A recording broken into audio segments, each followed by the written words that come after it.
ইস্পাহানি মির্জাপুর জিরা আওয়ারে স্বাগত জানাচ্ছি। আমি তৌহিদ শান্ত।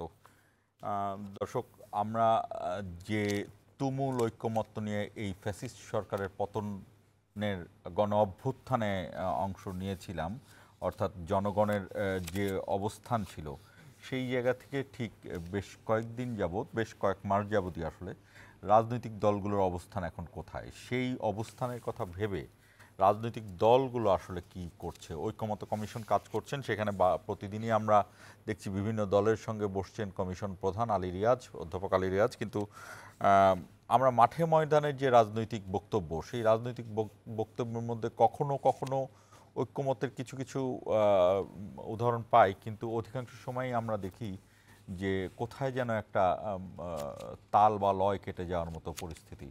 এবং এরই মধ্যে আমরা বিভিন্ন স্থানে দেখছি ফ্যাসিবাদের ফেলে যাওয়াদের নানা ধরনের আস্ফালন। তার একটি আজকে ছাত্রনেতা হাসনাতের উপর যে হামলা, সেই হামলা, এই হামলার নিন্দা জানাই। সেই জায়গা থেকে আমরা আজকের যে বিষয়, এই সব কিছু মিলিয়ে আমরা যে বিষয়, সেটি হলো ঐক্যমতের রাজনীতি ও সমসাময়িক প্রসঙ্গ।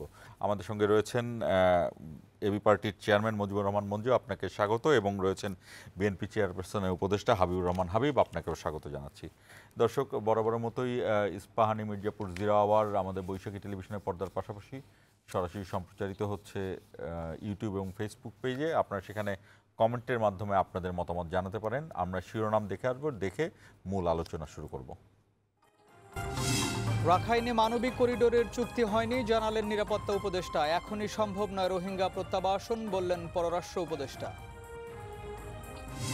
দুই উপদেষ্টার সাবেক এপিএস-পিও এবং সাবেক এনসিপি নেতা তানভীরের বিরুদ্ধে অনুসন্ধানে দুদক। বেঙ্গলের মোর্শেদ আলম সহ 3 জনের বিরুদ্ধে মামলা। তিস্তা মহাপরিকল্পনা বাস্তবায়নে বৃহত্তর রংপুরে গণপদযাত্রায় জনস্রোত। পানিকে অস্ত্র হিসেবে ব্যবহার করছে ভারত, অভিযোগ মির্জা আব্বাসের। দেশে কোরবানির পশুর সংকট নেই, আমদানি ঠেকানো হবে, জানালেন প্রাণী সম্পদ উপদেষ্টা। পশুবাহী গাড়িতে চাঁদাবাজি বন্ধে ব্যবস্থা নেওয়ার হুঁশিয়ারি। এবং ঈদে ট্রেনের আগাম টিকিট বিক্রি শুরু 21 মে, ফিরতি টিকিট মিলবে 30 মে থেকে, সব টিকিট বিক্রি হবে অনলাইনে।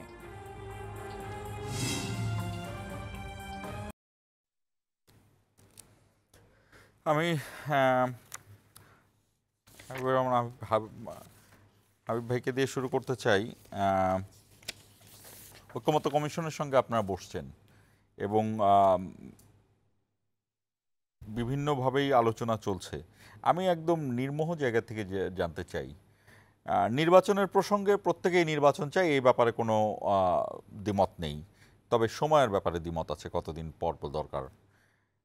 সংস্কারের বিষয়েও অনেক ধরনের এক আছে। আসলেই কি ঐক্যমত আছে এখনো? আপনাকে ধন্যবাদ। আপনার মাধ্যমে বৈশাখী টেলিভিশন দর্শককে সশস্ত্র সালাম, সহ আলোচক মুজিবুর মঞ্জু ভাইকে আমার শুভেচ্ছা। ঐক্যমত কিসের? ঐক্যমত ছিল ফ্যাসিস্টের পতনের আগে। দেখেন না, এক একজন ধমক, কী সব ধমক দেয়। গণপরিষদ নির্বাচন আগে জাতীয় সংসদ নির্বাচন না, মুখে আনা যাবে না। স্থানীয় সংসদ নির্বাচন আগে জাতীয় সংসদের কথা বলা যাবে না, ভোট চাওয়া যাবে না। কিসের ভোট, কেন ভোট, এই যে সমস্ত আস্ফালন, এইটা কি ঐক্যমতের লক্ষণ? এই ঐক্যমতের লক্ষণ যদি না হয়ে থাকে, তো ভবিষ্যৎ পরিণতি কত ভয়াবহ হবে চিন্তা করতেছে। আমরা কি বিপদমুক্ত? অবশ্যই না। দেশ আছে সংকটে, সরকার আছে মহাসংকট। আর আমরা যারা এই যে আন্দোলন করেছিলাম, যারা আমরা, এরা কিসের মধ্যে আছে? ঘোরের মধ্যে আছে, আমি নিজেই যাই না। নির্বাচন কিসের নির্বাচন? ক্ষমতায় তো আছে, সবাই ক্ষমতায়। বিএনপি ক্ষমতায়, জামাত ইসলাম ক্ষমতায়, হ্যাঁ, জামাত ইসলাম ক্ষমতায়, এনসিপি ক্ষমতায়, ইসলামিক দলগুলি ক্ষমতায়, সবাই তো ক্ষমতায়। ক্ষমতায় নাই কি আপনি বলেন তো? কে ক্ষমতায় নেই? জনগণ। জনগণ নেই, আর সব ক্ষমতা যে যার মতো করে পারতেছে, করতেছে, যে যার মতো নির্দেশ দিতেছে, যার মতো চলতেছে, যা বলা তাই বলে যাচ্ছে। এই যে অবস্থা, এই জন্য বলি, বারবার আমি কিন্তু বলে আসছি, বিপদ কাটেনি। অতএব এখন নিজেদের প্রতি অনৈক্য সৃষ্টি করে একটা মানে বিপর্যয়কর অবস্থা যেন আমি ডেকে না নিয়ে আসি। এখনও কিন্তু ভারত আপনার সরকারকে মেনে নিয়েছে, মানেনি। আপনার দেশকে এখন তো স্বীকারই করতে চায় না। ৭১ সালে তার দেশ স্বাধীন করে দিয়েছে বলে তার দাবি করে। তারা যদি প্রকৃত বাংলাদেশের বন্ধু হিসাবে ৭১ আমাদের পাশে দাঁড়াতো, বাংলাদেশের এই সরকার পরিবর্তন হলো, বাংলাদেশ সরকার পরিবর্তন হলো, ফ্যাসিস্ট সরকারের, কিন্তু তাদের কি এক হয়ে গেল সব। নরেন্দ্র মোদী যে কথা বলে, রাহুল গান্ধী একই কথা বলে, তাদের পতন হয়েছে এখানে, কিন্তু ফ্যাসিস্ট সরকার পতন হয়েছে, বিনা একদলীয় নির্বাচিত সরকার পতন হয়েছে। তাদের তো সাথে সাথে অভিযান দেওয়া উচিত ছিল বাংলা জনগণের সাথে আমরা। এই ভারতের এই ধারা পতনের জন্য নির্বাচন প্রয়োজন বলে মনে করেন? না না, নির্বাচন তো হতেই হবে। নির্বাচন তো গণতন্ত্রের জন্য প্রয়োজন, নির্বাচন হবে, কতদিন পর নির্বাচন হলে কি এই ভারতের এই আগ্রাসন আগ্রাসন না হলে কি হবে? না হলে কি হবে? না হলে কি নির্বাচন না হলে কি আগ্রাসন থেকে আপনি বাঁচবেন? আপনি বাঁচবেন না। এই যে বলা, এখন কেউ কেউ বলতেছে যে বিএনপি এখন নির্বাচন হলে বিএনপি ক্ষমতা আসবে, বিএনপি ক্ষমতা আসলে কোনো সংস্কার করবে না, বা আমরা যে পরিবর্তন চেয়েছিলাম সেই পরিবর্তন। আপনি যদি আমাকে অভয় দেন আমি একটা কথা বলতে পারি, যে আপনি কি মনে করেন এখন নির্বাচন হলে বিএনপি আসবে? ইনশাআল্লাহ। কেন আসবে না? দল কই? ও আচ্ছা, দল নেই বলে আসবে? নেই না, এমনি বিএনপি যদি 2024 সালে 7ই জানুয়ারি নির্বাচন বিএনপি জোট 250 আসন পেত, যে কারণে আওয়ামী লীগ বিএনপিকে নির্বাচন অংশ করতে দেয়নি, পার্টি ভোট বন্ধ করে দিয়েছিল। 28 অক্টোবর গোলাগুলি করে ক্রাইম সিন লাগিয়ে রেখেছিল পার্টি ভোটের সামনে। বিএনপি তো কারো দয়া চলে না। এখন তারা বলতেছে তার কত বছর লাগবে তাদের ক্ষমতা আসতে, বলুক, একটা দল বলুক যে আমরা 5 বছর সময় দিলে আমরা ক্ষমতা আসবো, আমরা এসে এমন আইন প্রণয়ন করবো, এমন সমাজব্যবস্থা প্রণয়ন করবো যে আমাদের সিঙ্গাপুর, মালয়েশিয়া, সে আমাকে কাতারের, কুয়েতের মতো হয়ে যাবো, বলুক। এই দল ক্ষমতা আসবে, বলতে পারবে কোন দল? তো কত বছর পর নির্বাচন হলে তারা ক্ষমতা আসবে, বলুক যে এত বছর পর নির্বাচন হলে আমরা ক্ষমতা আসবো। এই যে সমস্ত বিভ্রান্তমূলক নির্বাচনের কথা বললে মনে হচ্ছে আমরা পাপ করছি, অন্যায় করছি, দেশদ্রোহী, রাষ্ট্রদ্রোহী, আওয়ামী লীগের দালাল, ভারতের দালাল, এই যে সমস্ত অপব্যাখ্যা। বিএনপি কে বলা হচ্ছে এটা? হ্যাঁ, নির্বাচন কথা বলা পাপ। কেন বিএনপি কে ভারতের দালাল বলা হচ্ছে? ভারত নির্বাচন চাই যে, ভারত বলছে আমরা নির্বাচন সরকারের সাথে কথা বলবো, এই জন্য আমরা নির্বাচন চাইলে বলা হচ্ছে আমরা ভারতের দালাল। আমরা বলে বিএনপির, আওয়ামী লীগের বিচার চাই না, আমাদের লোক মূল্য, আমরা জেল খাটলাম, আমরা রিমান্ডে গেলাম, আমরা ইলেকট্রিক শক খেলাম, আমাদের নেত্রীকে বিনা কারণে সাজা দিল, বিদেশি চিকিৎসা নিজের দিল না, সাথে ঘরে পুরান ঢাকা রাখলো, তার গ্রহণের নামে 1 টাকা মিথ্যা মামলা দিয়ে সাজা দিল, এখন দেশে আসেননি। আপনার নামে কয়টা মামলা? আমার নামে মামলা যে কয়টাই থাক, বিগত সরকার, এখন তো বিগত সরকার সেটাই বলছি, সর্বপ্রথম তো আমাকে শাস্তি দিয়েছে। আমি কি বিএনপি এত বড় নেতা যে মামলার যেখানে গাড়ি পড়ে নেই, গাড়ির নাম্বার প্লেট নেই, চেসিস নাম্বার নেই, মালিক নেই, সেই মামলা আমাকে সাজা দিল। তারপরে আবার আরেকটা সাজা দিল আপনার এই নির্বাচনের আগেই, হ্যাঁ, সাজা দিল ম্যাডামের বিরুদ্ধে যে বিচারক শাস্তি দিয়েছিল। আবারও একটা নির্মোহ জায়গা থেকে জিজ্ঞেস করি, আপনি কি আওয়ামী লীগের বিচার চান? অবশ্যই চান না কেন? আমার উপরে যে অত্যাচার করেছে তাতে তো আওয়ামী লীগের বিচার হওয়া উচিত 100 বার। আমাকে কি না করেছে বলেন? আমাকে 18 সালে গুলি করেছে, গুলি আল্লাহর রহমতে লাগে না, কুপিয়ে ক্ষত বিক্ষত করেছে আমাকে। আমি হেলিকপ্টারে ঢাকে আসছি, তারপর রাতের বেলা ভোট কেটে নিয়ে গেছে।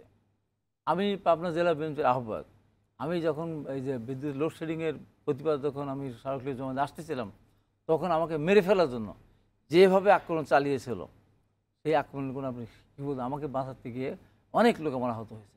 আমার স্বেচ্ছাসেবক দলের আহ্বায়ক ইয়ামিন খান তো মৃত্যুর হাত থেকে বেঁচে এসেছে, তার একটা ছেলে মার খেয়েছিল, পররাষ্ট্র অন্য রোগ হয়ে সে মারা গিয়েছে, ওই মানটা না খেলে।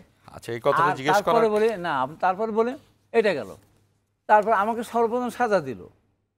দেখেন না হেডলাইন, দেখেন না, হাবিব শাহজাহান লিঙ্কনের 4 বছরের সাজা 15 জন সহ, এবং নির্বাচন অযোগ্য ঘোষণা করলো।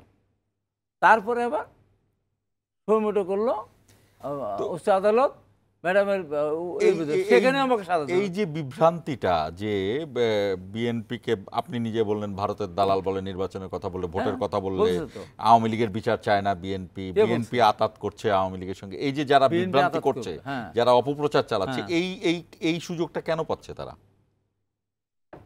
সুযোগটা কেন পাচ্ছে মানে এটা কেন করছে তারা? তাদের উদ্দেশ্যটা এখন তাদের কাজ নেই তো। এখন নির্বাচন যদি হয় তাদের কোনো অবস্থান আছে বলেন তো আপনি? যে কারণে এইগুলি বলে বলে বলে বলে নির্বাচনটাকে যত পিছিয়ে নেওয়া যায়। কতদিন পিছিয়ে নিয়ে যাবে? 1 বছর, 2 বছর, 5 বছর মানুষ মানবে?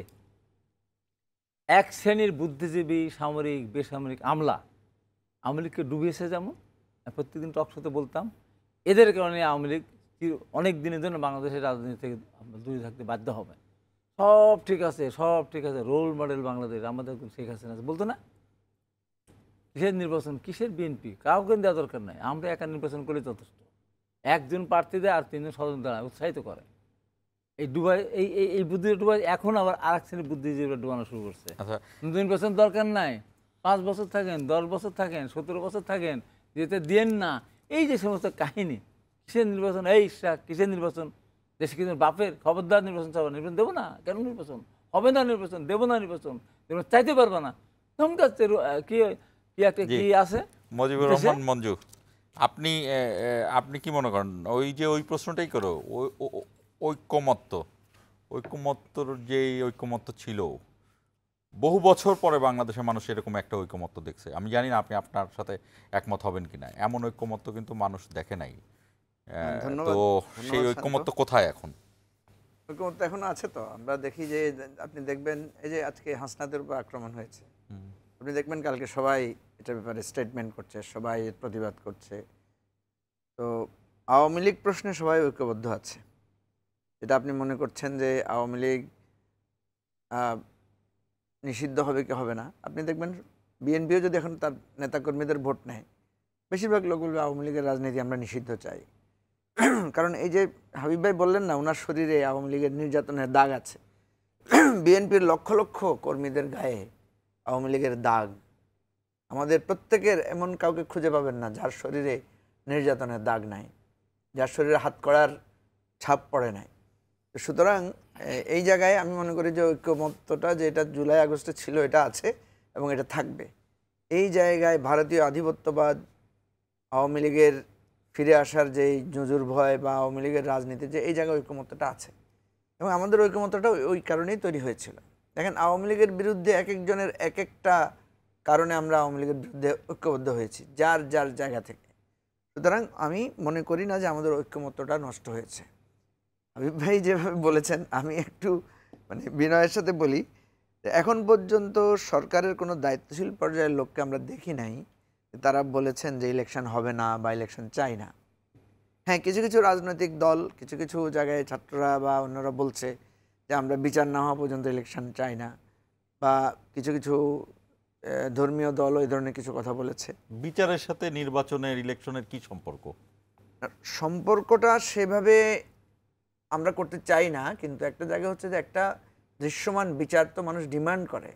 আপনি দেখেন 9 মাস হয়ে গেছে, একটা মাত্র ট্রাইব্যুনাল কাজ করছে। অনেকের বক্তব্য হচ্ছে কেন একাধিক ট্রাইব্যুনাল করলে সমস্যাটা কি ছিল? আজকে 9 মাস হয়ে গেল, একাধিক ট্রাইব্যুনাল করে বিচারটা কেন? এখন আপনি দোষ কাকে দিবেন? যেমন আমাকে একটা পত্রিকা ইন্টারভিউ করেছিল গতকালকে, যে সে বলল যে এনসিপির নেতারা বলছেন যে বিচার না হওয়া পর্যন্ত ইলেকশন করা যাবে না। বিচার হবে না কেন? বিচার যদি দীর্ঘায়িত হয়, বিলম্বিত হয়, দায় কার? তো সরকারেরই দায়।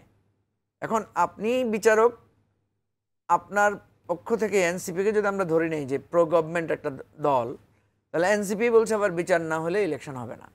তাহলে এখন তো একটা সন্দেহ তৈরি হতে পারে, বা কেউ এটা সমালোচনা করে বলতে পারে যে আপনারা বিচারটাকে দীর্ঘায়িত করতেছেন, আপনাদের কারণে বিচার বিলম্বিত হচ্ছে। কারণ সরকারের তো এটা দায়িত্ব যে বিচারটা ত্বরান্বিত করা। এই জন্য বলছি যে বিএনপি ইলেকশন চায়, কিন্তু বিএনপি কি বলেছে যে তারা আপনার সংস্কার চায় না? কিংবা আমরা যারা সংস্কারের প্রতি এমফাসাইজ দিচ্ছি, গুরুত্ব দিচ্ছি, আমরা কি বলেছি আমরা ইলেকশন চাই না? আমরা তো চাই। আমাদের কথা হচ্ছে যে আমরা, বিএনপি শুধু নির্বাচনের রোডম্যাপ চাচ্ছে, আমরা 3টা রোডম্যাপ চাচ্ছি। আমরা বিচারেরও রোডম্যাপ চাচ্ছি, সংস্কারেরও রোডম্যাপ চাচ্ছি, নির্বাচনের রোডম্যাপ চাচ্ছি। এবং আমাদের আর্গুমেন্ট হচ্ছে এইটার সাথে একটার কোনো ক্লেশ নাই। ঠিক আছে, আপনি একই সাথে এখান থেকে পল্টন যাবেন, আবার গাড়িতে বসে আপনি ফোনে কথা বলবেন, একটার সাথে একটা ক্লেশ নাই। একসাথে তো আপনি ফোনেও কথা বলতে পারছেন, একসাথে পল্টনেও যেতে পারছেন, আবার বাসে বসে আপনি খেতেও পারছেন। বিচারের রোডম্যাপটা কি বলবেন, কি এটা? না, বিচারের রোডম্যাপ বলতে ধরেন চার্জশিট কতদিনে দিবে, সাক্ষীটা কখন নিবে, আদালতটা কোথায় দিবে, সেটার রোডম্যাপ ব্যাপার। বিচার তো আমরা নিজেরা বলে দিতে পারি না যে এতদিনের মধ্যে করতে হবে। কিন্তু কথা হচ্ছে যে আমাদের কাছে সকল সাক্ষী প্রমাণ আছে, ওনারাই বলছেন। আমাদের তো এটা আমাদের বক্তব্য না, ওনারা বলছেন যে ওনারা তথ্য প্রমাণ পেয়েছেন, ওনারা বলছেন ওনাদের ফুটেজ পেয়েছেন, ওনারা বলছেন ওনারা ভিডিও ভিডিও ডকুমেন্টারি এভিডেন্স ওনাদের কাছে আছে। তাহলে সব কিছু যদি আছে তাহলে বিচারের মানে প্রক্রিয়া আগাতে দেরি কোথায়? আমি তো এখন পর্যন্ত দেখছি যে বিচারের ব্যাপারে যে কথাগুলো এসেছে, যদিও বিচারক সতর্ক করেছেন যে বিচার নিয়ে আপনারা কেউ এ ধরনের টাইম টেবিল দিবেন না, কারণ এটা কোনো ফ্যাব্রিকেটেড ইস্যু না, বিচারের লাইনে চলবে। কথা হচ্ছে মানুষ আস্থা পেতে হবে। আপনি দেখেন প্রতিদিন এই যে আজকে হাসনাতের উপর হামলা যে ঘটনাটা ঘটলো, কারা ঘটিয়েছে? সাথে সাথে যখন ধরলো পুলিশ, একজন যুবলীগের নেতা, একজন ছাত্রলীগের নেতা। তাহলে এরা এই সন্ত্রাসীরা তো অ্যালাইভ, এরা তো সন্ত্রাসীরা তো বিভিন্ন এলাকায় অবস্থান করছে, এদেরকে আগে ধরেন নাই কেন? এটা ঘটনার পরে আপনি সাথে সাথে যদি 3 ঘন্টার মধ্যে 2 ঘন্টার মধ্যে যদি আসামি ধরতে পারেন, আজকে এতদিন চলে যাচ্ছে আপনারা আসামি অ্যারেস্ট করলেন না কেন? সেই জন্য বলছি যে এই জায়গাটায় আমাদের যেই জায়গা আপনি ফোকাস করেছেন যে অনৈক্যটা কেন হচ্ছে, অনৈক্যটা বেশি হচ্ছে ভুল বুঝাবুঝির কারণে। এখানে কেউই বলে নাই যে আমরা সংস্কার চাই না, এখানে কেউ বলে নাই যে আমরা নির্বাচন চাই না। সবাই নির্বাচন চায়, সবাই সংস্কার চায়, সবাই বিচার চায়। তাহলে শুধু কথার মার পেঁচে দেখেন, বিএনপি বলেছে ডিসেম্বর, সরকার বলছে ডিসেম্বর টু জুন, জামাত বলছে যে একবার ফেব্রুয়ারি একবার এপ্রিল। আমরা কিন্তু স্পষ্টভাবে বলছি যে আপনি ইলেকশন আগে দেন বা পরে দেন, এটা নিয়ে সমস্যা নাই। আপনি যদি সুশাসন, নিরাপত্তা, বিচার, সংস্কার জারি রেখে ইলেকশন 2 দিন পরে দিলেও মানুষের কিছু আসবে যাবে না, কিন্তু আপনি বিচারও করবেন না, দীর্ঘায়িত করবেন, আপনি সুশাসনও নিশ্চিত করতে পারবেন না, নিরাপত্তা নিশ্চিত করতে পারবেন না। ইলেকশন যদি বিলম্বিত করেন তখন আপনার বিরুদ্ধে জনগণ দাঁড়াবেই, জনগণ আপনাকে প্রশ্নবিদ্ধ করবেই, জনগণের চাপে আপনাকে পড়তেই হবে। সরকার যদি সুশাসন নিশ্চিত করতো, বিচারগুলো ত্বরান্বিত করতো, সংস্কারের একটা দৃশ্যমান জায়গা করতো, আমি তো দেখলাম যে বিএনপি উল্টা চাপে পড়তো। এখন কি হয়েছে? আমরা প্রথম থেকে বিএনপি কিসের চাপে পড়তো? বিএনপি সবাই বলতো যে বিএনপি ইলেকশনের জন্য অস্থির হয়ে গেছে কেন, আমরা তো একটু চাই এগুলো হোক, এটা হচ্ছে যেহেতু। এখন কি হচ্ছে? আস্তে আস্তে বলটা বিএনপির দিকে যাচ্ছে, এবং যারা এতদিন নির্বাচন নিয়ে কথা বলেন, এই যে দেখেন আজকে আস্তে আস্তে সবাই নির্বাচনের কথা বলছে, যে নির্বাচনের রোডম্যাপ দিতে অসুবিধাটা কোথায়? ইলেকশন কমিশন গঠন হয়ে গেছে, তারা কাজ করছে। আপনার সংস্কার কমিশনের সব কাজ এগিয়ে গেছে। সংস্কার মানে ওই যে আপনি যেটা বলছেন যে ওই সকলের সাথে সমন্বয় করার জন্য ঐক্যমত্য কমিশন কাজ করছে, তাহলে ঐক্যমত্য কমিশন এখন বলতে পারে যে আগামী 3 মাসের মধ্যে আমরা সংস্কারের চূড়ান্ত রূপরেখা চূড়ান্ত করে দিতে পারি। আমি একটু ওই যে যেটা মুজিবুর রহমান মঞ্জু এই যে বিচারের 3টি কথা বললেন, যে 3টি জিনিসই একসাথে চাচ্ছেন তারা। আচ্ছা, আবার ওই যে আস্থার বিষয়টা বললেন, ধরে নিলাম যে এই বড় দল হিসেবে বিএনপি ক্ষমতায় যাবে, সেটা না ধরে আমি এভাবে বললাম যে বড় দল হিসেবে অনেকগুলো আসন বিএনপি পেতে পারে বা সবচেয়ে বেশি আসন পেতে পারে নির্বাচনে। সেই ক্ষেত্রে আপনাদের নিয়ে অনাস্থার সৃষ্টি হচ্ছে কেন, যে আপনারা বিচার বিলম্বিত করতে পারেন, বা আপনারা ভারতের সাথে ভারতের বিরোধী যে মানে ভারত বিরোধী না, ভারতের আগ্রাসন বিরোধী যে ঐক্যটা ঘটেছিল সেই জায়গা থেকে বিএনপি একটু দূরে সরে যাচ্ছে, এই আস্থাহীনতার জায়গাটা কি হচ্ছে কিনা, বা মানুষ কি ভুল বুঝছে কিনা, যেটি মুজিবুর রহমান মঞ্জু বললেন? বলছে কারা? বিএনপি যে ভারতের টেস্টেড এবং ট্রাস্টেড না, ভারতের সরকার, মোদী সরকারও বলেছে, কংগ্রেসও বলেছে, যে কারণে বিএনপি যেন নির্বাচনে আসতে না পারে। এই ভোটার বিরোধী নির্বাচন, 18 সালে একতরফা নির্বাচন, রাতের বেলা ভোট করা, 18 সালে, 14 সালে নির্বাচন, এগুলি যদি বিএনপি যদি ভারতের প্রতি ভারত যদি এতটুকু বিশ্বাস করতো, তাহলে বিএনপি 14 সালে নির্বাচন অংশগ্রহণ করতে পারতো, বা বিএনপি নির্বাচন হতো না।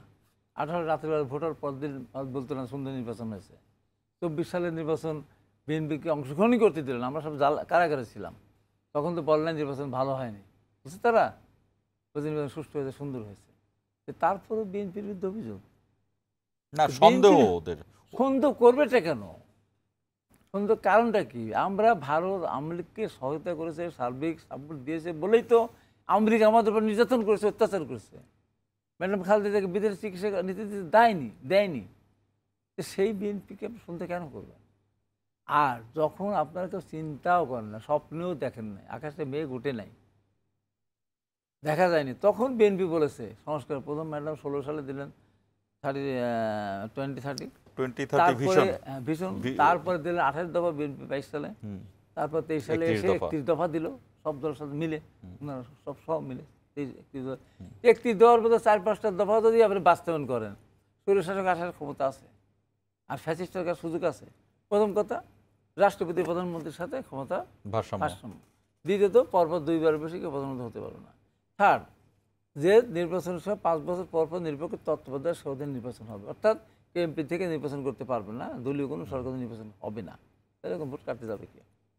চতুর্থ যেটা, যে বিএনপি যেটা সুপ্রিম জুডিশিয়াল কাউন্সিল, বিচারপতিদের জিয়াউর রহমান impeach। করেছিলেন, হ্যাঁ জিয়াউর রহমান করেছিল, আওয়ামী লীগ করেছিল, জিয়াউর রহমান পরিবর্তন করেছিল, আবার আওয়ামী লীগ করেছে, বিএনপি আবার এখন চায়। জিয়াউর রহমানের সবচেয়ে যুগান্তকারী যুগান্তকারী সিদ্ধান্ত। সেই সিদ্ধান্ত এই আন্দোলন সংগ্রাম শুরুর আগেই তো বিএনপি বলেছে, বিএনপির সাথে যেসব সমন্বয় দল বলেছে তো তারা, আর কিছু লাগে?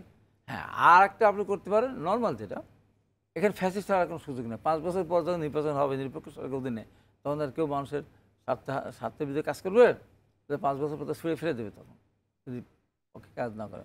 তারপরে আরেকটু নির্বাচনকে আরেকটু স্বচ্ছ করার জন্য বলেন যে নির্বাচনের মাঠে যদি কোনো প্রার্থীর কেউ পোস্টার পুড়িয়ে দেয়, অফিস পুড়িয়ে দেয়, অফিস ভেঙে দেয়, মিছিল আক্রমণ করে, যথাযথ প্রমাণ সাপেক্ষে তার প্রার্থীতা বাতিল।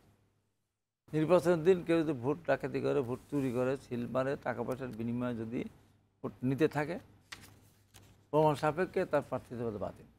থার্ড, এইসব ফাঁকি চোখের আড়ালে গিয়েও যদি দেখা যায় পরবর্তী সময় যে কারচুপি করে ষড়যন্ত্র করে নির্বাচিত হয়েছে, তখন সংসদ সদস্য বাতিল করে 3টা দেন না কেন, সোজা হয়ে চলবে, কাউকে লাগবে না, আনসার শুধু লাইন ঠিক করে দেবে। সমস্যা ঠিকই এত তো কিছু। এই জন্য আপনাকে এই যে কি বলে মেয়েদের দেখি একটা সংস্কার কি নাই, সংস্কার কি, এটা কি খুব জরুরি হয়ে গেছে নাকি? হ্যাঁ, তারপর ডক্টর তোফায়েল আহমেদ, উনি এক আজব এক গুজব নিয়ে আসেন কি, যে আবার সে মৌলিক গণতন্ত্র ফিরে নিয়ে গেলেন। আমরা ছোট্ট একটি বিরতিতে যাব। দর্শক, আলোচনা চলছে, আমাদের সঙ্গেই থাকুন। ছোট্ট একটি বিরতি শেষে আবারও যুক্ত হব।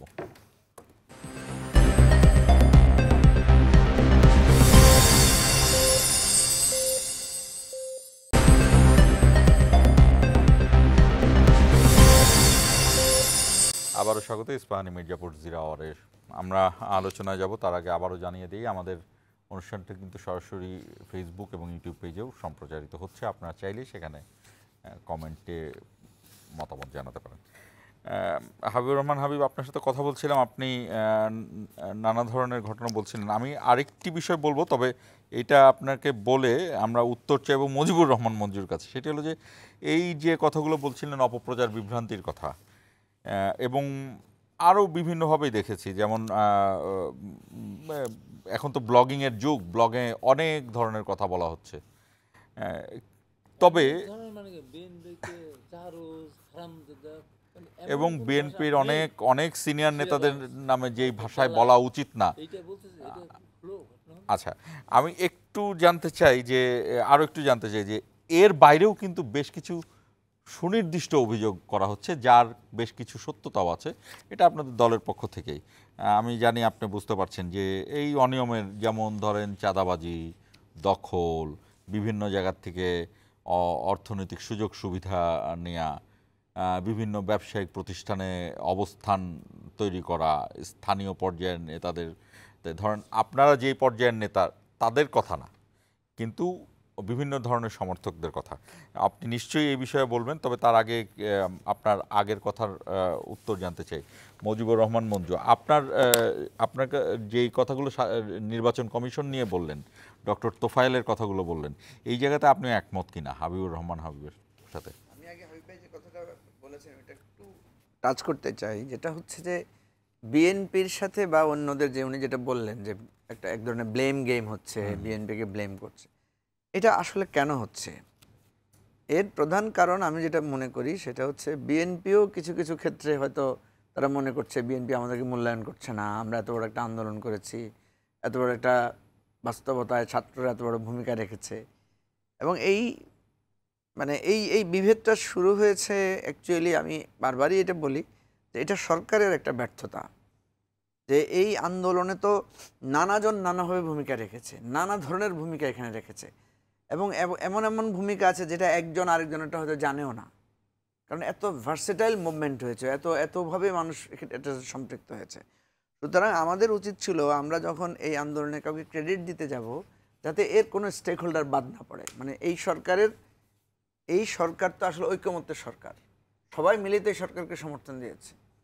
এখন দেখেন এই সরকারের প্রতি কিন্তু আস্তে আস্তে মানুষের, বিশেষ করে রাজনৈতিক দলগুলোর একটা হালকা দূরত্ব তৈরি হয়েছে। এটা হাবিব ভাইয়ের কথা থেকে আপনি বুঝতে পারছেন ওনাদের মধ্যে এক ধরনের কষ্ট, যে আমরা 15 বছর ধরে এত সংগ্রাম করেছি, লড়াই করেছি, কথাগুলো আসছে। মানুষের ঐক্য কখন নষ্ট হয়? ঐক্য তখন নষ্ট হয় যখন আপনি ফুটবল খেলায় জিতেন। হ্যাঁ, ফুটবল খেলায় যে থ্রো করেছে, যে আপনাকে লং পাস দিচ্ছে, বা যে ডিফেন্সে খেলছে, তারও তো অবদান আছে। সে তো গোল সেভ করছে। যিনি গোল দিয়েছেন ওনার যেরকম ক্রেডিট আছে, যিনি গোল সেভ করেছেন ওনারও তো ক্রেডিট আছে, নাহলে তো দল গোল খেয়ে যেত।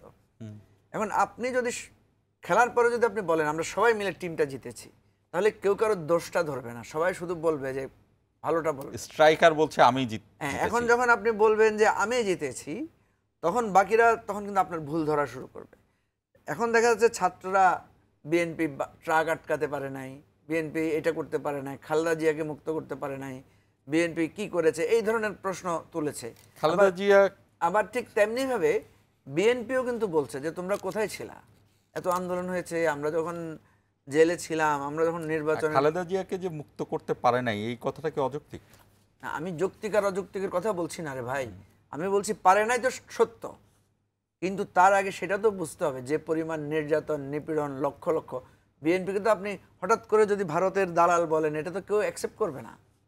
হ্যাঁ, বিএনপি একটা বড় রাজনৈতিক দল, তার মধ্যে অনেক ধরনের, সে যেহেতু ক্ষমতার চর্চায় ছিল, তার মধ্যে অনেক ধরনের ফাঁক ফোকর আপনি দেখতে পারবেন। একটা বড় দলে অনেক ধরনের ডিপ্লোম্যাটিক উইং থাকে, সে তো একটা দায়িত্বহীন কথা বলতে পারে না। তো এই অনেকগুলো ব্যাপার আছে, সেজন্য বিএনপিরও বুঝতে হবে। বিএনপিকে যখন যদি কেউ বলে যে আপনারা বালু ট্রাক আটকাতে পারে নাই, বিএনপি বলা উচিত হ্যাঁ আমরা ফেল করেছি, সত্য। আমরা এত প্রাণ দিয়ে আমাদের ইলিয়াস আলীকে ধরে নিয়ে গেছে, আমাদের লোকদেরকে যখন গুম করেছে, আমাদের সালাউদ্দিন আহমেদকে ভারত পাঠিয়ে দিচ্ছে। আমি তো বিএনপির বহু লোককে দেখছি যে রিক্সা চালাইছে ঢাকা শহরে, সে একটা ছাত্রদল পরিচয় করে দেখা গেছে। সেই বিএনপির সেই ইতিহাস কি জানেন না? নদীর সাঁতরে পার হয়ে তারা সমাবেশে গেছে না। এখন কথা হচ্ছে যে ভাই আপনি যদি আমার দোষ ধরেন, আমি তো আপনার দোষ ধরবো। সেই জায়গায় আমরা যে নীতিটা পালন করি, আমার কথা হচ্ছে যে আপনাকে স্বীকার করতে হবে, আপনাকে স্বীকৃতি দিতে হবে সবাইকে। আপনি যখন স্বীকৃতি দিবেন, তাহলে আপনাকে সবাই স্বীকৃতি দিবে। আমাদের ভুলটা যেটা হয়েছে শুরুতে, সরকার এখানে একটা বেমাতসুলভ আচরণ করেছে। বিশেষ করে প্রফেসর ইউনূস যখন বলেছেন যে এটা ছাত্রদের সরকার, ছাত্রদের সমর্থনে তিনি এসেছেন, ছাত্র ওনার নিয়োগকর্তা, এটা কিন্তু রাজনৈতিক দলগুলোকে আহত করেছে। এরপরে দেখেন রাজনৈতিক দলগুলোর সাথে যখনই ওনারা আলোচনা করেছেন, খুবই ছোটোখাটো বিষয় নিয়ে আলোচনা করেছেন, কিন্তু মৌলিক ডিসিশনের ব্যাপারে রাজনৈতিক দলগুলোর সাথে ওনারা কনসাল্ট করেন না। আপনারা কনসাল্ট করার দরকার নেই, আপনি সরকার ভালো করে চালান। আপনি সরকার ভালো করে চালালে কার সাথে কনসাল্ট করলেন কি করলেন না কিছু আসে যায় না, কিন্তু রাজনৈতিক দলগুলো যখন আপনার ত্রুটি ধরবে, আপনাকে ধরবে, তখন সেটাও তো একটা ব্যাপার আপনাকে দেখতে হবে, কারণ রাজনৈতিক দলগুলোর তো একটা বিরাট সাপোর্ট বেজ আছে। না মঞ্জু ভাই, আমি ভুলে যাব, আপনি আমাকে এটা বলেন যে বিএনপির মূল্যায়ন বা স্বীকৃতির কেন দরকার? না, বিএনপির তারা কেন চায়? মানে আমি যদি ভুল না বুঝি, আপনি এনসিপি বা স্টুডেন্টদের কথা বলছেন, তো তারা তো বিশাল এক সাফল্য পেয়ে গেছে, বিরাট সাফল্য। সেখানে বিএনপির মূল্যায়নের প্রয়োজন কি? সাফল্য তো আমরা সবাই পেয়েছি। আজকে যে আপনার টক শোতে তারা নেতৃত্ব দিচ্ছে, আজকে যে আপনার টক শোতে বসে কথা বলছে, এটাও তো একটা সাফল্য। হ্যাঁ, আমরা তো টক শোতে কথা বলার সুযোগ পাই না, এরকম কথা বলতে পারতাম না, কথা বলার সুযোগ পাই না আমি সবসময়। তো এখন কথা হচ্ছে যে মুখটা আটকাতে পারেন, যে কোনো ধরে নিয়ে শাস্তি দিন, আমি কোনো ভয়ে কোনো ভিতর ছিলাম না। ঠিক আছে, উনি সামগ্রিকভাবে বলছে। আমি বলছি যে বিএনপি কেন বলছে, কারণ ওই যে একটা রাজনৈতিক দল আকার যখন আপনি হেয় করেন কাউকে যখন ছোট করেন, তখন তো সে তার অস্তিত্বে বা তার ইয়েতে তো আঘাত লাগে। আমি এটা জানতে চেয়েছিলাম, আমার আগের প্রশ্নের দরকার নেই, এই প্রশ্নের কোনো উত্তর আছে? আপনারা এই যে এনসিপি বা বলেন ছাত্ররা যারা, আমরা তো কারোর বিরুদ্ধে বলতে যাইনি, এরাই বলতে ট্রাক আটকাতে পারে নাই, কিছুই করতে পারে নাই। আর আজকের এই বিভাজনের মূল দায়িত্ব প্রফেসর ইউনূস সাহেব, উনিই তো প্রথমে বললেন এই ছাত্রদের দ্বারা আমি অ্যাপয়েন্টেড। উনি জাতিসংঘের সাধারণ পরিষদ মিটিংয়ে বলেন বিল ক্লিন্টনের সামনে, এই হলো মাস্টার মাইন্ড। এত মানুষ জীবন দিল, কষ্ট করলাম, যখন ওনাকে 10 তলা উঠাইতো লিফট ছাড়া, আমার বালুর ট্রাক সতে পারিনি, ঠিক আছে, লিফট চালু আছে, মেশিন ঠিক আছে, তো তো ওনাকে 10 তলা পায়ে হেঁটে উঠালে কেন? পারেননি, আমি উঠবো না। আমাকে যেমন হ্যান্ডকাপ পড়াচ্ছে, আমি কোনো হ্যান্ডকাপ পড়িনি, যে মুক্তিযুদ্ধ এই জন্য যায়নি। তুমি বলো আমি যাবো না, আমি এখানে দাঁড়িয়ে থাকবো। পৃথিবীর 100 বেশি নোবেল লরিয়ের পক্ষে কথা বলছে, কিন্তু বললো না আমি যাবো না, এখন বসে থাকবো, দাঁড়িয়ে থাকবো, করে যাবো না, বলছেন উনি। এখন যদি বলেন আমার 12টার সাথে পারিনি, তাই বলি কি আমরা ব্যর্থ হয়ে গেছি? আমাদের ওই সব এর দাঁড়িয়ে তো, যেমন আমরা যদি বলি এরা তো 6 তারিখে, মানে আমরা তো ওইটুকু, আমি তো সাক্ষী। আমাকে যখন 90 সালে এরশাদের পক্ষ থেকে যখন আমার 5 মিনিট বসবে, বিনিময় মন্ত্রিত্ব যা চাবো তাই দিবে, রাজি হলাম না, তখন বলে তাহলে বুলেট একটা অপেক্ষার অপশন ধরলাম, আমি ওইটা প্রিয় জিনিস, খেতে মজা, ওইটা খাবো। তো এর বললাম, যখন হারুন ধরে নিয়ে গেলো ডিবি হারুন অফিসে, সবাই দেখলো, সারা দেশ দেখলো, পৃথিবী দেখলো, বাবা মা সবাই জানি আমরা, তার মুসলেখা দিলে কেন? আমি তো ওদের হাতে বন্দি ছিলাম না, আমি তো তখন লুকিয়ে লুকিয়ে আবার এখানে এই বাসায় সেই বাসায়, আজকে দুরাসের বাসার পরে, হাসিম স্যারের বাসার পরে, ইয়ে স্যারের বাসা, খন্দকার এই স্যারের বাসায়, বিভিন্ন জায়গায় আমি থাকতাম, ক্যাম্পাসে করতাম, আমাকে গুলি করে ফেলে দিতে হতো, বিয়ার লাশ হতাম। এরা তো ডিভাবসি ছিল, এটা আঙুল কেটে দিত, মেরে ফেলতো না, কেন? মুসলেখা দিল। এই মুসলেখা দেওয়ার পর তার কী বললো? আমরা ভাঙচুর, ধ্বংস, অগ্নিসংযোগের সাথে আমরা নাই, আমরা সরকার পতন আন্দোলনের সাথে আমরা নেই। ওটা তো ওরা ওর পরে বলেছে যে ওদেরকে জোর করে দেওয়া হয়েছে। কেন? কিসের ভয়? আমি তো ভয় পাই না, আমি তো ভয় পাই না, কিন্তু তাদের আন্দোলনের কারণে কত বড় জীবন দিল, তাদের জীবনের মূল্য নেই। বললাম আমরা একদিন শহীদ হবো, দেবো না সিগনেচার, আঙুল কাটবে কাটো, হাত কাটবে কাটবো, চোখগুলো উফলাম, আমি যেন বলেছিলাম। যারা চলে গেল, আন্দোলন থেকে সরে গেল, তারা এখন এসে বলে বিএনপি কিছুই করতে পারে নাই। সরে গেছিল, 100% সরে গেছিল বিবৃতি দিয়ে, আমি চ্যালেঞ্জ দিয়ে বলছি। তারপর বাইরে যারা গেছে তারা বলতে না। আর ওই দিন এই যে মাহবুবুদ্দিন খোকনেরা, এই কথাগুলোর কারণে তো, হ্যাঁ কেন ওরা বলে বলেই তো আমি এটা বলতেছি। মাহবুবুদ্দিন খোকন যখন ওরা বললো টাক্স হতে পারেন, তোমরা সিগারেট দিলে কেন? কেন মুসলেখা দিলে? মাহবুবুদ্দিন খোকনরা সেদিন যদি এই যে না নামতো, তারা ওই আইনজীবীর ওই ভূমিকা না রাখতো, ওই সামনে দাঁড়িয়ে না যেত, আর ঢাকা বিশ্ববিদ্যালয়ের শিক্ষকরা দাঁড়িয়ে শিক্ষক না বেরোতো, তাহলে আন্দোলন ঘরের ভিতরে ঢুকে গেছিল। এখন তারা যদি বড় কথা বলে, একটা ঢাকা বিশ্ববিদ্যালয়ে একজন ছাত্র নেতা মারা যায়নি, জাহাঙ্গীরনগর বিশ্ববিদ্যালয় মারা যায়। আন্দোলন করছে কারা? কারা আন্দোলন করেছে? আন্দোলন ওই যে বললেন ভাই, মারা যায়নি বলে যে তাদের অবদান, অবশ্যই অবশ্যই তারা ক্যাম্পাস ছেড়ে চলে গেছিল, ক্যাম্পাস ছেড়ে চলে গেছিল। আমি জানি এবং ছাত্রলীগ হ্যাঁ, ও আমাদের উপর করেছে, আমাদের বিশ্বাস করে নাই, আমরা যুদ্ধ করিনি। এবং বেসরকারি বিশ্ববিদ্যালয়ের ছাত্রের মাঠে না থাকতো, তাহলে ঘরে ঢুকেছে। আর কারা? ওই যে আপনার যাত্রাবাড়ি, এই কাশপুর, এই আপনার যে রামপুরা, কারা করেছে? ওই যে বিএনপি যে কর্মী থাকতে পারেনি এলাকায়, উবার চালাতো, পাঠাও চালাতো, রিক্সা চালাতো, ফল বিক্রি করতো, পান বিক্রি করতো, ওরা মাঠে নেমেছিল, ওরা মরছে বেশি। তারা কারা? বিএনপির ঘটনার ম্যাক্সিমাম। তারা বিএনপি কিছুই করে নাই। 5 থেকে 7 হাজার মানুষকে গ্রেপ্তার করলে কেন? বিএনপি তো কিছুই না, চিনে নাই, তো 5 হাজার লোককে গ্রেপ্তার করলে কেন? একবারও তারা ভাবে না। আন্দোলনের একটা দাবানো সৃষ্টি হলে 70 মাসে যেমন পাতা পড়ে থাকে গাছের, একটা বিড়ি খেয়ে ফেলে দিয়ে আগুন ধরে যায়। বর্ষাকালে আপনার ম্যাচ লাইটার দিয়ে জ্বালাবেন, আগুন ধরবে না। আন্দোলনটা ওই জায়গায় ছিল, ওখানে তারা ওই জায়গায় তারা নেমেছে, তাদের সাথে আমরা নেমেছি। শেষ কথা বলি, যদি সরকার তার দুর্নীতি একের পর এক আজিজ বেনজি যদি না বেরোতো, তাহলে কোটা যদি ফিরে না নিয়ে আসতো, তাকে মাঠে আসতো মাঠে আসতো না। তাদের 7 দফা যদি মানে চূড়ান্ত রায় যদি প্রথমে দিয়ে দিত, তার ঘরে ফিরে যেত না, যেত। মজিবুর রহমান মঞ্জু, আমরা ছোট্ট একটা বিরতিতে যাব, তার আগে 1 মিনিট। আমি এই কথাটাই বলতে চাচ্ছি, এটার কোনো এন্ড নাই, কারণ এই অবদান আর এক বলতে গেলে একে অপরের মানে খোঁচানোটা বাড়বে, সম্পর্কটা নষ্ট হবে। আমি যেটা বলি যে আমরা সবাই চেষ্টা করেছি, যে যার জায়গা থেকে, আমরা যে যার জায়গা থেকে চেষ্টা করেছি, এবং আমাদের আন্দোলনের নেতৃত্ব তো একটা ভাইটাল ম্যাটার। আমিও তো নেতৃত্ব দিই 90 সালে, তাই বলে কি আমি কি 82-83 অস্বীকার করব? আমি সেটাই বলি, জাফর জালকে অস্বীকার করব? আমার ধারণা যে এই বিতর্কটা একবার থেমে যাবে, কারণ এই একটা সময় থাকে, হয়তো ধরেন এই কার অবদান কি বেশি, কে বেশি করেছে কম করেছে, এটা নিয়ে থাকে। এইটা ভাঙার, এটা বন্ধ করার দায়িত্ব সরকারের যতগুলো প্রায়োরিটি কাজ আছে, তার মধ্যে প্রধান প্রায়োরিটি হওয়া উচিত ছিল এই ঐক্য ধরে রাখা এখনও সময় আছে, এখনও সবাইকে নিয়ে বসে সরকার যদি, আমি কিন্তু সরকারের 2-3টা মিটিংয়ে বলেছি যে আপনাদের বিভিন্ন ছবি আমরা দেখি, আপনাদের বিভিন্ন ঘোষণাপত্র আমরা দেখি, সেখানে কোথাও পলিটিক্যাল নেতাদের একটা ছবি নাই, কিন্তু রাজনৈতিক জন্য বলেছে 5,000-এর তোর বেশি লোক গ্রেফতার হয়েছে, সবাই তো পলিটিক্যাল কর্মী। আমরা যখন জেল থেকে বেরোচ্ছি আমরা তো দেখেছি সব বিএনপি, জামাত, আমরা বিভিন্ন দলের লোকেরা জেল থেকে বেরোচ্ছি, ছাত্ররা তো কম ছিল জেলখানায়।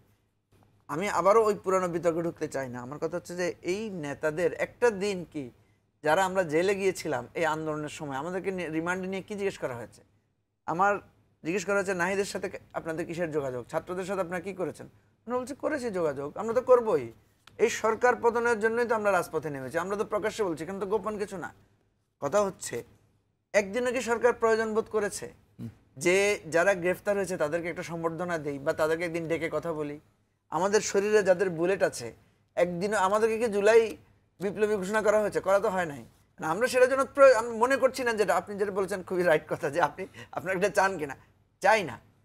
কিন্তু কথা হচ্ছে এই যে আপনি বিভেদটা তৈরি করছেন, আপনি বিভেদ করেন, অসুবিধা নাই, আপনি আমাদের আপনি রাজনৈতিক নেতাদেরকে অস্বীকার করে দেশটা ভালো চালান, তাইলে তো হয়ে যাবে। কিন্তু আপনি তো দেশ ভালো চালাতে পারছেন না। আমি ছোট্ট একটু বিরতি নিচ্ছি, বিরতি থেকে ফিরে অবশ্যই এই পরামর্শের জায়গায় যাব। দর্শক থাকুন আমাদের সঙ্গে, ছোট্ট একটি বিরতি শেষে আবারও যুক্ত হচ্ছি।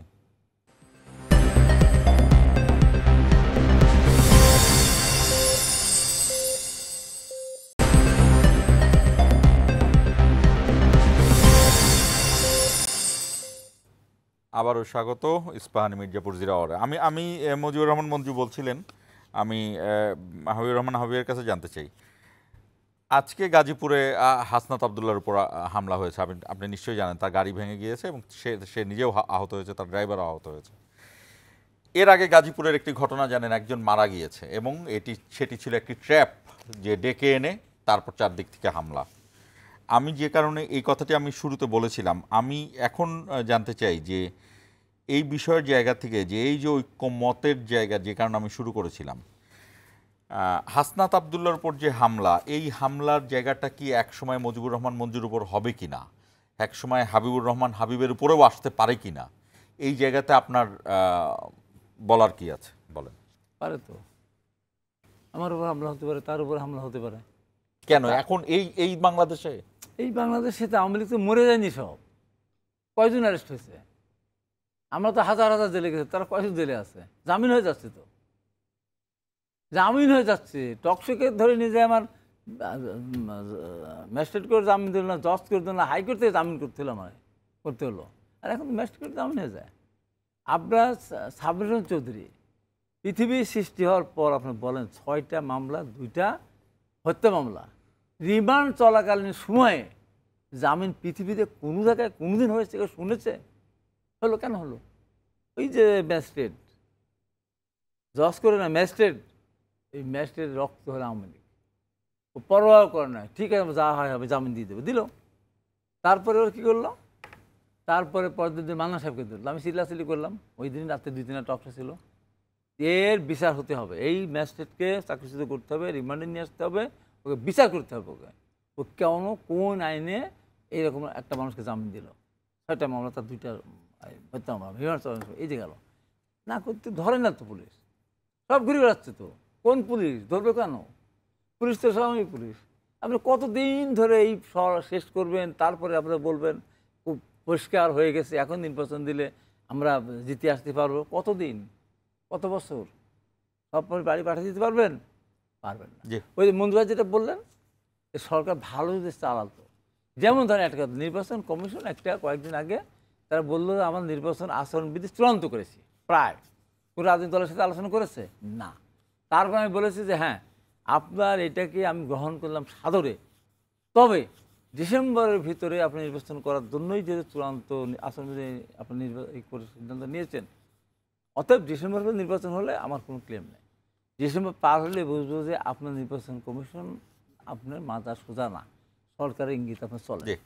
এই যদি অবস্থা হয়, কেন ভালো চালাতে পারতেছে না? এখানে যারা আছেন, আমি আবারও বলবো, দিনের বেলা স্বপ্নের ভিতরে কোনোদিন দেখে নাই, রাতের বেলা নাক ডাকে গভীর ঘুমের ভিতরে স্বপ্ন দেখে নাই যে তারা দেশ পরিচালনা করবে মন্ত্রী পদমর্যাদা উপদেষ্টা হয়ে তারা কি চালাবে? মুজিবুর রহমান মঞ্জু, কি চালাবে তারা? এই এই এই প্রশ্নটি আমার থাকলো যে এই হামলার বিষয়, এবং আপনি দেখেন গাজীপুরেই হামলা হচ্ছে এবং আরো হামলার আমি বিভিন্ন নিন্দা জায়গায় করি, তারা তীব্র নিন্দা ঝটিকা করি। মিছিল বের করছে। এই জায়গা থেকে এখনো আপনারা দাবি না, করেন আমি আপনারা ঐক্যমতে আছেন? কয়েকটা কথা বলি। একটা হচ্ছে যে না, আমি হামলার ক্ষেত্রে আমি- তীব্র নিন্দা করি এবং যারা হামলা করেছে তাদেরকে গ্রেপ্তার আপনারা ঐক্যমতে আছেন? আমি হাসনাতকে ফোন করেছিলাম যে কি ঘটনাটা ঘটেছিল। সে আমাকে যেটা বলল যে একজন লেখকের সাথে সে ওখানে একটা গলফ ক্লাব আছে, সেখানে সে কথা বলতে গিয়েছে এবং তার ফোনটা সে ড্রাইভারকে দিয়ে গেছে। ড্রাইভারকে বলেছে আমরা একটু কথা বলবো নিরিবিলি, তুমি ফোন আসলে ফোন ধরবা।